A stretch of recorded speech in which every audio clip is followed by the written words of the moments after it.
Candace, what do we see out of Steph tonight? I mean, he's unconscious, and that's night in and night out. A lot of guys in this league, this would be the best game that they've played.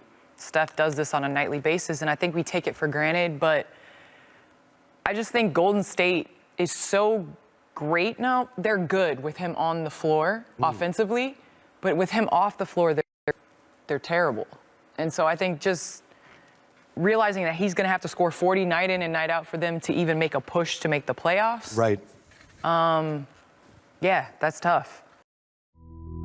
Steph Curry this season he's been incredible. That's really the only word to describe him at this point. Coming into this year, a good amount of people had been doubting his ability to carry a team, since he had been on such a great team for 5 years. But this season, one thing is becoming more apparent the longer the season goes on. The Warriors this season need Steph Curry, and that's been apparent in both the eye test watching the team and the statistics, and they both show some pretty wild things about just how valuable he's been to this team all season. So today we're going to be taking a look at the season Steph Curry is having so far. We're going to take a look at everything he's been providing to Golden State and why he's possibly the most valuable player in the league right now.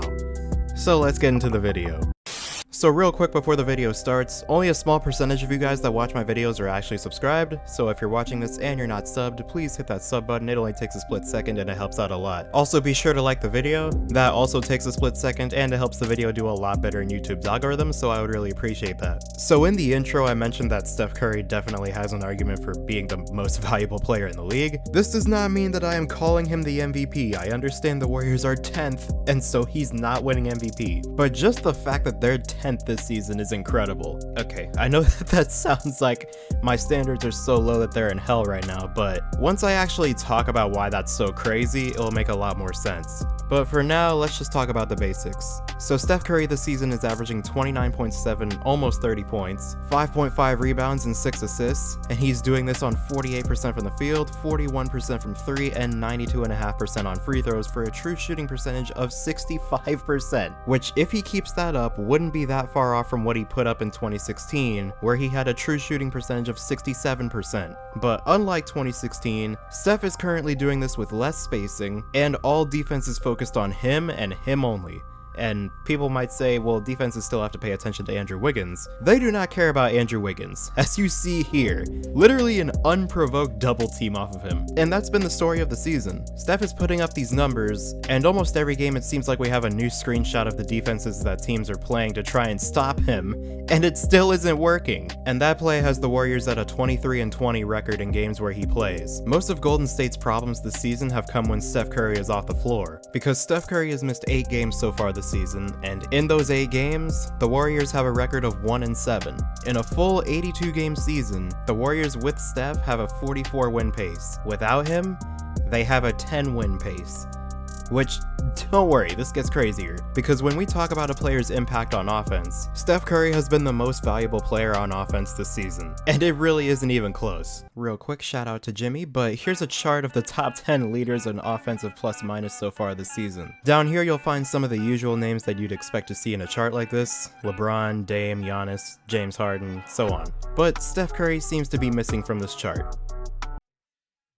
Oh no, he's just up here. Steph has been by far the most impactful player on offense this season, and yet somehow still finds himself on a team that's struggling to stay above 500 in the games that he plays. Well, luckily I have an answer for that too. We talked about the Warriors' win pace earlier, but you don't truly understand just how bad this team is on the floor without Steph until you hear a stat like this. In the 2021 season, the Warriors with Curry on the floor have the 13th best offense in the league, which is, decent. Not great, not bad. In the minutes where Steph isn't on the floor, the Warriors statistically have the worst offense of any team in the last 5 seasons. They have an offensive rating of 99.8, which is not only the worst offense of any team in the last 5 years, but it is actually comparable to the offensive rating of the 2015-2016 processing Sixers, who tanked and went 10-72. The only difference between that team and this Warriors team is that the Warriors are actually trying to win their games, and they're failing miserably.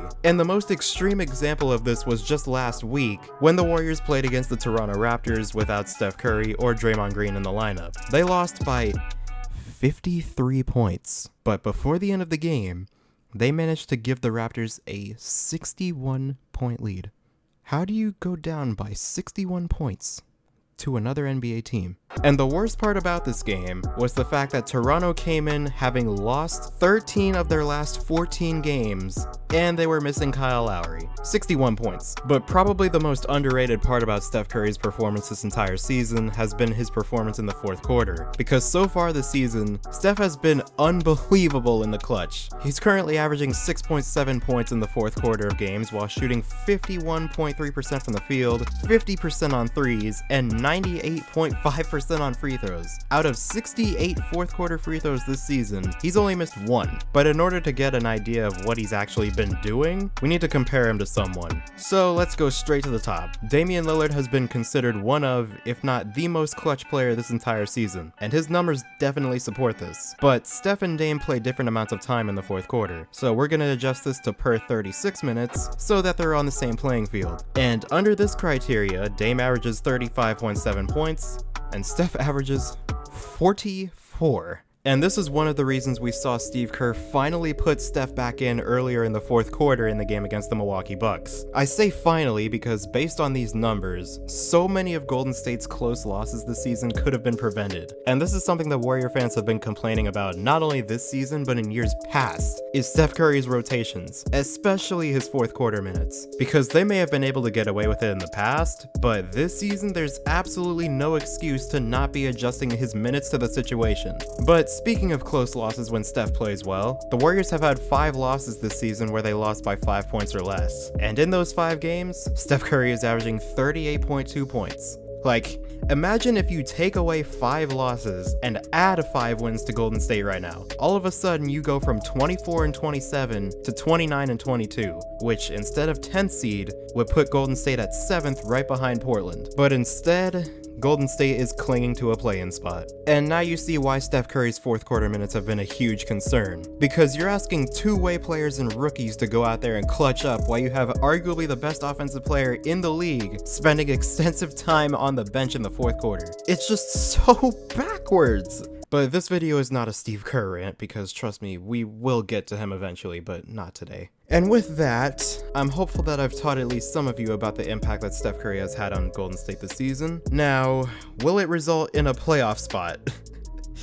I have no idea, because they would need to win. Like, at this point, there's no way to get above the play-in seeding unless Portland somehow just falls off the map. But the play-in bracket looks like this. 7 and 8 play a game. If 7 wins, they win the 7th seed. If 8 wins, they play again, and whoever wins that gets the 7th seed. The 9th and 10th seed play the same style of series, double elimination for 9th seed, single elimination for 10th seed. Winner of that plays the 8th seed, and the winner of that gets the actual 8th seed. At the Warriors' current position, they would need to win 4 play-in games in a row just to make the playoffs. Given that we haven't even gone on a 4-game win streak all season, that's a lot to ask of this team. But we'll see if that time comes. But hey, if they move up in the play-in seeding even, it would be infinitely easier to make the playoffs, so we'll see. But with all that being said, I want to know what you guys have thought about Steph Curry so far this season. Do you think he's the most valuable player in the league? I don't mean MVP, once again.